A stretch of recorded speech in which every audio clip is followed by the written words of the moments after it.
coastal province of Benguela is facing a humanitarian emergency following a series of torrential rainstorms that have caused the Cavaco and Catumbela rivers to breach their banks.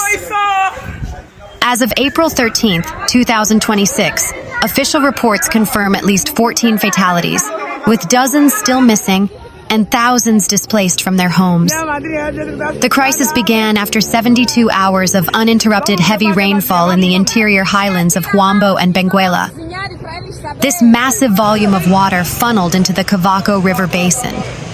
By Saturday night, the water pressure caused a significant rupture in the protective dikes at Bairro das Bimbas, leading to a flash flood that swept through residential areas in the middle of the night.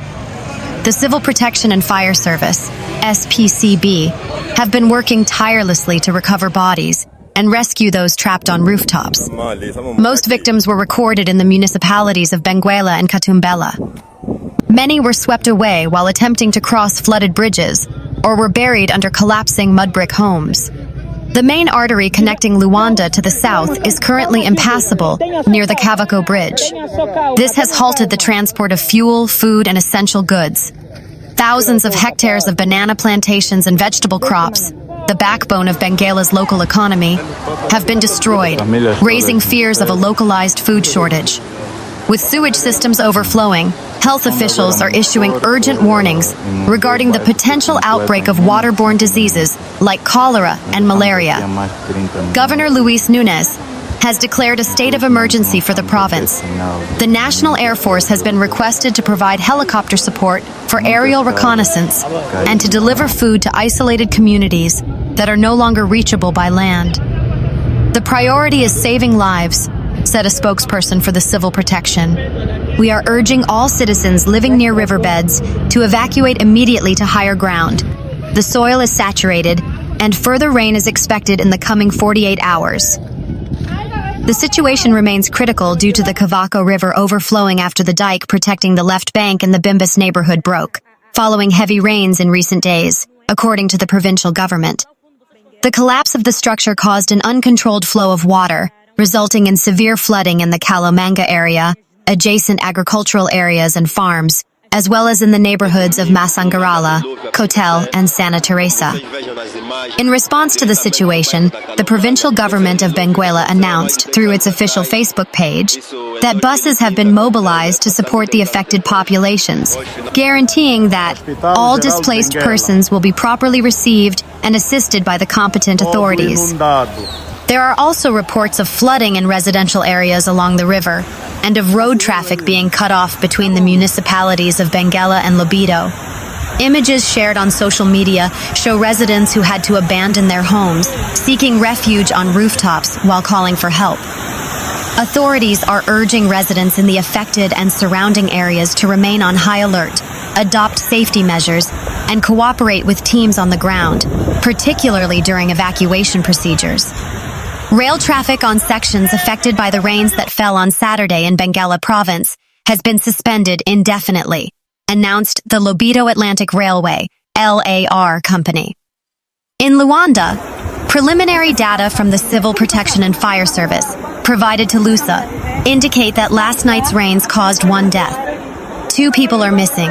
280 homes were flooded, affecting at least 1,400 people, in addition to 55 fallen trees and 2 landslides. Firefighters also reported 1 fatality in Colombo, Icolo, Ebengo province, where a 41-year-old man died, presumably by drowning in a drainage ditch. 13 homes were also reported flooded, affecting 65 families in this municipality. The rains, coupled with acts of vandalism, also caused disruptions in the supply of water and energy in several areas of the country, including the Angolan capital. According to the Ministry of Energy and Water, 7 electricity transmission towers were vandalized on Saturday. In 2 of these cases, corner brackets and support bolts were stolen, leaving the structures vulnerable to the impact of rain and wind, which resulted in their collapse. The incidents caused significant disruptions to the electrical system, leaving more than 45,000 families without power in Luanda province, where several parts of the city remain without electricity. The Provincial Water and Sanitation Company, EPASB-EP, reported that, in the early hours of Sunday morning, heavy rains caused the collapse of a bridge in the Calomanga neighborhood, an infrastructure that supported one of the main axes of the water supply system. As a result, there are constraints in the water supply, with a significant reduction in pressure and interruptions affecting the municipalities of Benguela, Navegantes, and Bahia Farta.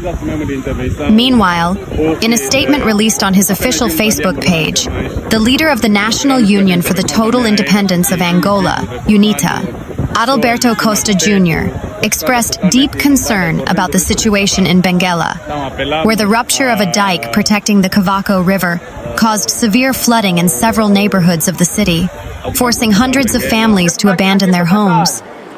What we are experiencing right now demands more than just distant attention. It requires the presence of the state, effective coordination of civil protection services, and an immediate response focused on safeguarding human lives, providing aid to isolated populations, and mitigating the ongoing material damage, the political leader stated.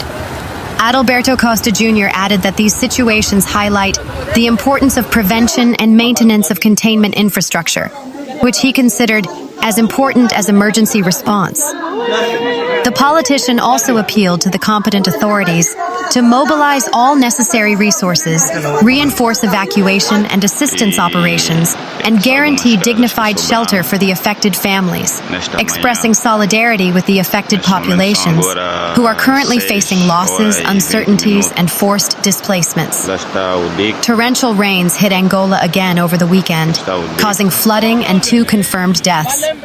The resulting deluge has caused widespread destruction to residential areas, particularly in informal settlements and low-lying districts. This report details the nature of the damage, the structural vulnerabilities exposed, and the humanitarian impact on the local population. In neighborhoods such as Tchipiandalo, hundreds of homes have suffered total collapse. The primary cause is the prevalence of adobe, mud brick, construction. When submerged for extended periods, these non-fired bricks lose their cohesive strength, leading to the immediate disintegration of load-bearing walls. Rapidly moving currents have undermined the shallow foundations of many homes, causing them to tilt or sink before collapsing entirely. As walls weakened, heavy corrugated iron or thatch roofs collapsed inward, destroying all remaining household possessions. For structures built with conventional concrete blocks, the damage is less visible but equally severe in terms of habitability. Floodwaters mixed with sewage and debris have permeated porous wall surfaces, leading to long-term mold growth and health hazards. Submerged wiring systems in modern homes have rendered buildings unsafe, requiring total rewiring. Many homes remain filled with several feet of river mud and silt, which, upon drying, hardens like concrete, making removal extremely difficult. Angola is facing a dire humanitarian emergency following a week of catastrophic weather. As of today, government officials have confirmed that at least 42 people have lost their lives across the country due to severe flooding, landslides, and structural collapses triggered by relentless torrential rains that began on April 2nd. The National Civil Protection and Fire Service, SPCB, released an updated casualty report this morning, highlighting a rapidly deteriorating situation in the coastal and central regions. The disaster has displaced thousands, destroyed critical infrastructure, and cut off vital supply lines. The human toll is concentrated in 4 major provinces, with the coastal region of Benguela bearing the brunt of the storm's fury. Benguela Province, 26 deaths. This region is the epicenter of the tragedy.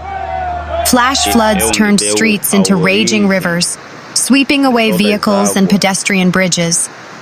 In the cities of Benguela and Lobito, at least 26 people were confirmed dead after their homes collapsed or they were caught in fast-moving water. In Luanda, the capital city has been paralyzed. Poor drainage systems in informal settlements led to sudden flooding. 12 people died, including several children, mostly due to house collapses and electrocution from downed power lines. In Cuanza Sul, heavy rains in the highlands caused rivers to burst their banks, leading to 2 confirmed fatalities in rural farming communities. In Malanje, 2 people were struck by lightning during a severe thunderstorm associated with the flood system. Beyond the loss of life, the scale of property destruction is immense. Initial assessments by the Ministry of Social Action and Family indicate 51,000 people affected. Thousands of families have been rendered homeless or are living in waterlogged conditions. Over 2,500 houses have been completely destroyed, and another 5,000 are severely damaged.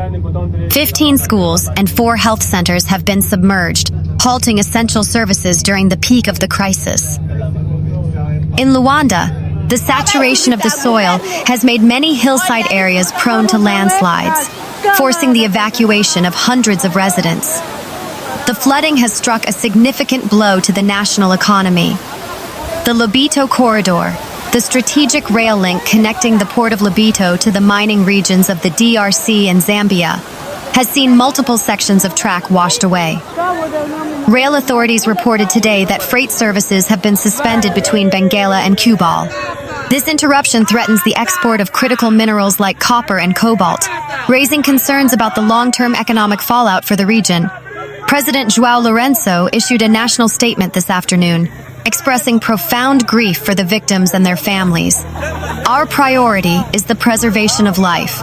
We are mobilizing all available resources to reach those isolated by the waters, the president stated, using boats and heavy machinery to rescue citizens trapped on rooftops in Benguela, setting up temporary camps in schools and churches to provide food, blankets, and clean drinking water.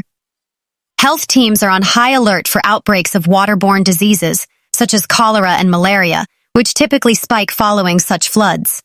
The National Institute of Meteorology and Geophysics, INAMET, warns that the danger is not over. While there may be short periods of respite, moderate to heavy rainfall is predicted to continue through the weekend for the northern and coastal provinces. The ground is already fully saturated, meaning even minor rainfall could trigger new flash floods.